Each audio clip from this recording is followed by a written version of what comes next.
Hello and welcome to Flipaclip for newbies.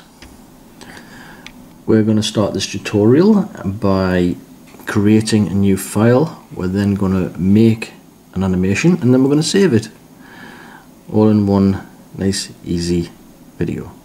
To start with a new project screen, and we have to give the film a name. Easiest way to do that, and the project name, is to hit this X button. X button then allows you to put a new name in, which we'll call Ball, for want of a better name. Down at the bottom here you can choose the backgrounds. Won't insult your intelligence by explaining that any further. Here you can select a custom picture from your own gallery, and here you can select a custom colour for a background, which we won't do. Over here the last setting is number of frames per second. Frames per second is simply how many frames will fly past your eyeballs to make the animation work. I prefer to be at 10 frames per second for a reason I'll explain in a moment. There we go, nice new page to work with. Now then, I mentioned a second ago that I like to work in 10 frames per second. The reason for that is because these frames at the bottom, it shows you how many frames you've got, so you could work with 4 frames. Now then, if I have 4 frames, each one is a tenth of a second, because I've chosen 10 frames per second.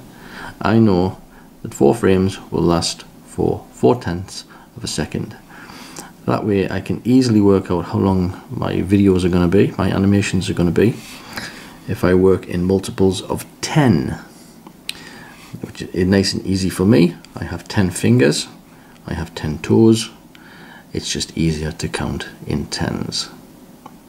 Now then, onto the first frame. So we'll go back to this first frame and we'll go through the different icons and hopefully explain what each of them are about while we make something spectacular. This first one, the pencil icon, does what it says on the tin. It's a pencil. Lo and behold, if you long click on it, you get different pen settings. So you can change the thickness, you can change what type of pen you've got, colors, size. If you go down here, you've got a choice of 360 billion zillion other colors that you might want to use. Won't insult your intelligence by explaining this any further. We'll just go ahead and draw ourselves a stick man. There we go. So there's his legs. We'll draw his body, draw his shoulders, a couple of arms, not forgetting the head.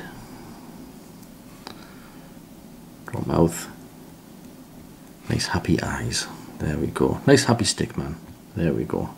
Nice easy place to start off from. Okay, so there is our stick man.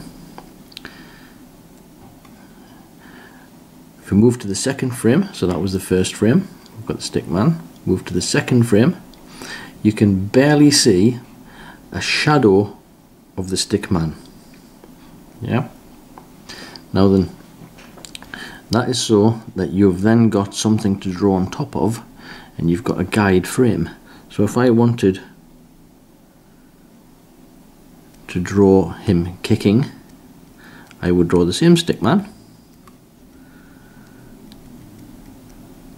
in the same position, but this time I would show his leg. Oh, that's not right. His leg looks very awkward. So what we'll do is we'll go over here and we'll choose the eraser, if it'll choose, and we'll come across here and we'll just erase that leg because it looked as though he'd had an accident. Maybe someone had kicked him really hard on the pitch. Okay, so we'll move his legs slightly out of the position that it was in before. Okay then, to see what we've done in the animation, what we'll do is we've got some redundant frames down here, so we'll get rid of them. Long click, remove frame, remove. This one here is empty as well, so we'll get rid of that one.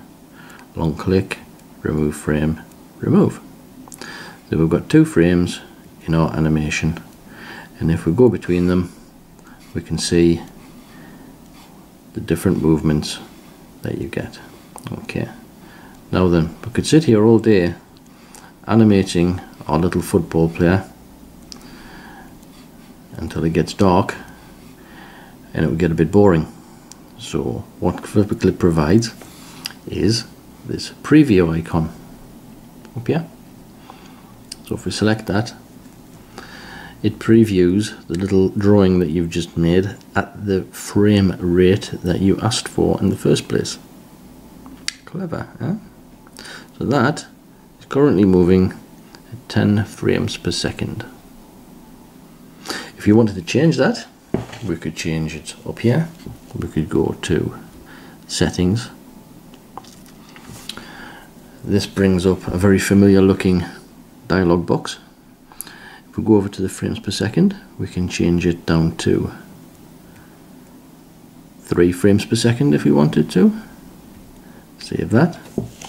Tells you the project's been updated, and again, if we preview, lo and behold, our stickman doesn't look so frantic. He looks like he's just having a saunter up the pitch, because he's only moving at 3 frames per second rather than 10. Now then, stop that by hitting the preview button again.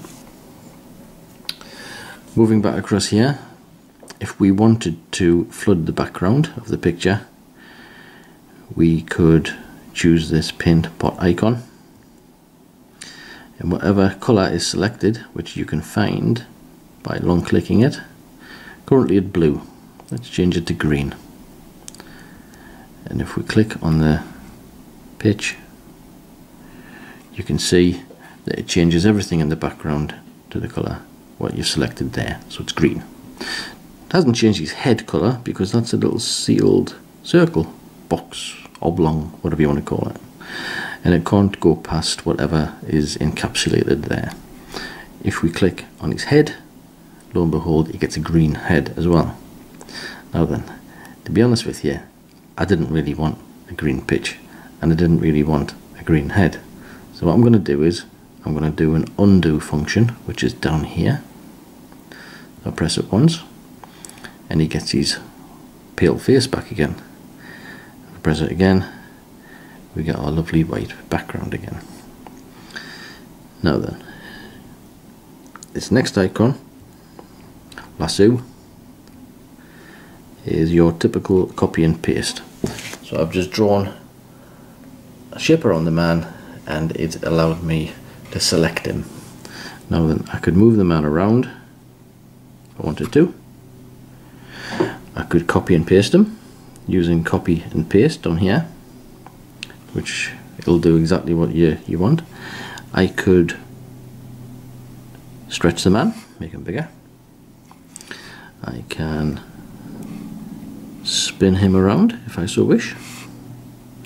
And the other thing that you can do is you can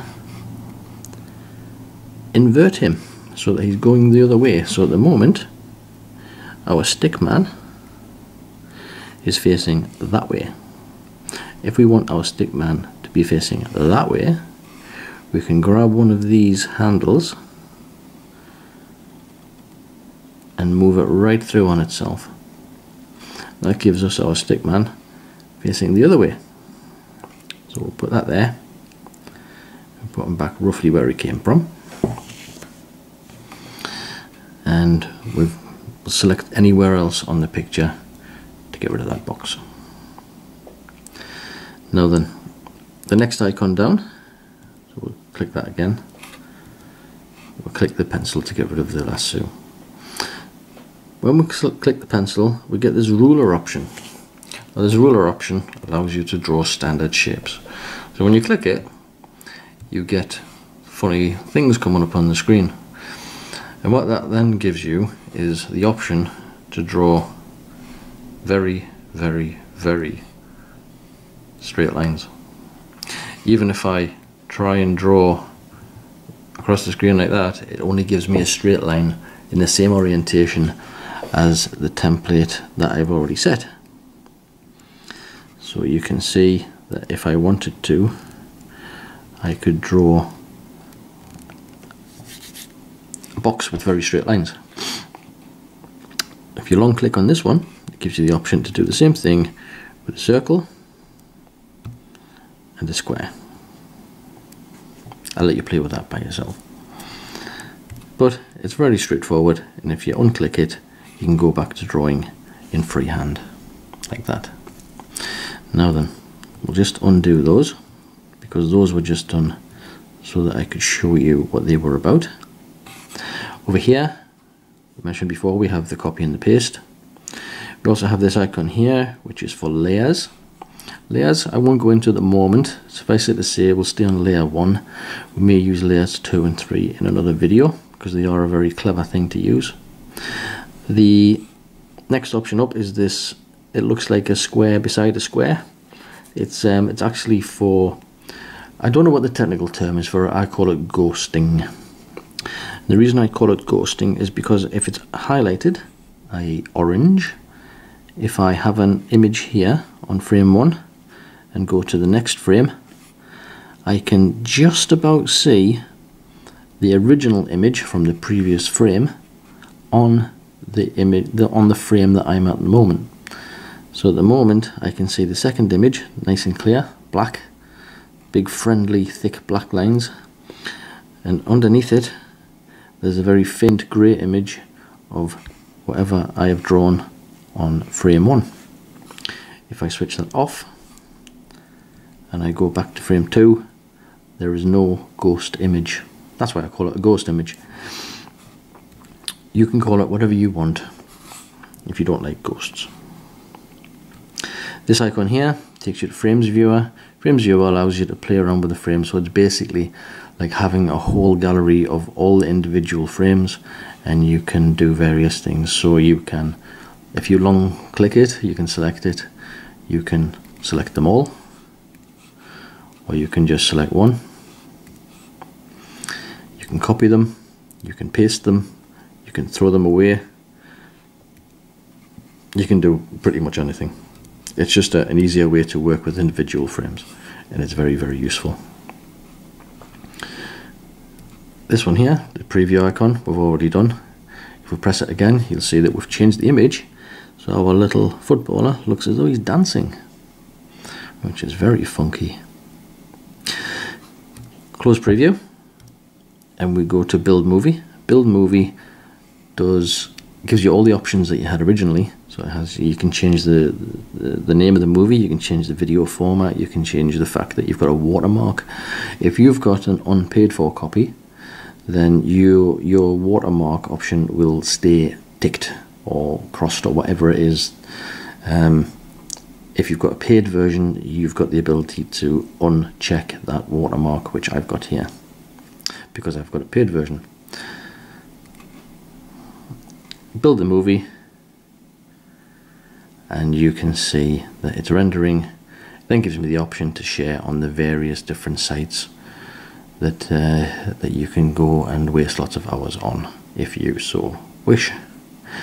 I prefer to waste my time messing about on YouTube, as you can see. The other option is if you make it as a GIF, you can obviously have it on your website. You can share it on various other sites that are GIF related. Apart from that, we've created the file, we've made an animation, we can also save it now, and we can upload it via the options in here. It's worth saying that it shares it onto the device that you've made it on, so that if you want to share it at some other point, just simply find it on your device and then share it that way. And that, in a nutshell, is Flipaclip. Thank you for watching. I hope to see you in the next one.